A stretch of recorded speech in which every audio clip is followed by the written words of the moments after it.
வணக்கம். ஆகாஷ்வாணி புதுச்சேரி செய்தி சுருக்கம் வாசிப்பவர் செங்கேனி பழனி. பிரதமர் திரு நரேந்திர மோடி இன்று பீகாருக்கு பயணம் மேற்கொண்டு மதுபானியில் நடைபெறும் தேசிய பஞ்சாயத்து ராஜ் தின நிகழ்ச்சியில் பங்கேற்கிறார். 13,480 கோடி ரூபாய் மதிப்புள்ள பல்வேறு மேம்பாட்டு திட்டங்களை அவர் தொடக்கி வைத்தும் அடிக்கல் நாட்டியும் நாட்டுக்கு அர்ப்பணிக்கிறார். ரயில்வே மற்றும் மின்துறை உள்ளிட்ட திட்டங்களும் இதில் அடங்கும். இப்பயணத்தின்போது பிரதமர் மதுபானியில் நடைபெறும் நிகழ்ச்சியில் காணொலி காட்சி மூலம் 2 ரயில் மேம்பாலங்கள், 3 ரயில் பாதைகள் மற்றும் 4 ரயில்களை கொடியசைத்து தொடக்கி வைக்கிறார். புதுச்சேரியில் கோடை வெயில் தீவிரமாகி வரும் நிலையில் பொதுமக்கள் உரிய உணவு மற்றும் முன்னெச்சரிக்கை நடவடிக்கைகள் மூலம் வெயிலின் தாக்கத்தால் ஏற்படும் பிரச்சினைகளை தவிர்த்துக் கொள்ள வேண்டும் என சுகாதாரத்துறை கேட்டுக் கொண்டுள்ளது.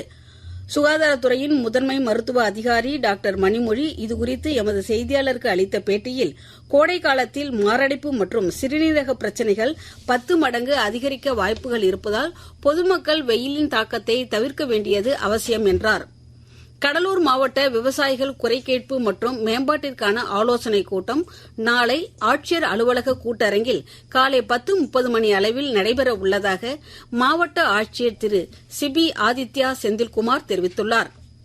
தென் தமிழக கடலோர பகுதிகளின் மேல் வளிமண்டல கீழடுக்கு சுழற்சியும் தென்னிந்திய பகுதிகளின் மேல் வளிமண்டலத்தின் கீழடுக்கில் கிழக்கு மற்றும் மேற்கு திசை காற்று சந்திக்கும் பகுதியும் நிலவுவதால் இன்றைய தினம் தமிழகத்தில் ஓரிரு இடங்களிலும் புதுச்சேரி காரைக்கால் பகுதிகளிலும் லேசானது முதல் மிதமான மழை எதிர்பார்க்கப்படுகிறது.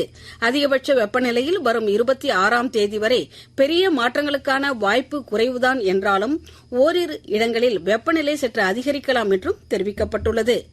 இத்துடன் இந்த செய்திச் சுருக்கம் நிறைவு பெறுகிறது.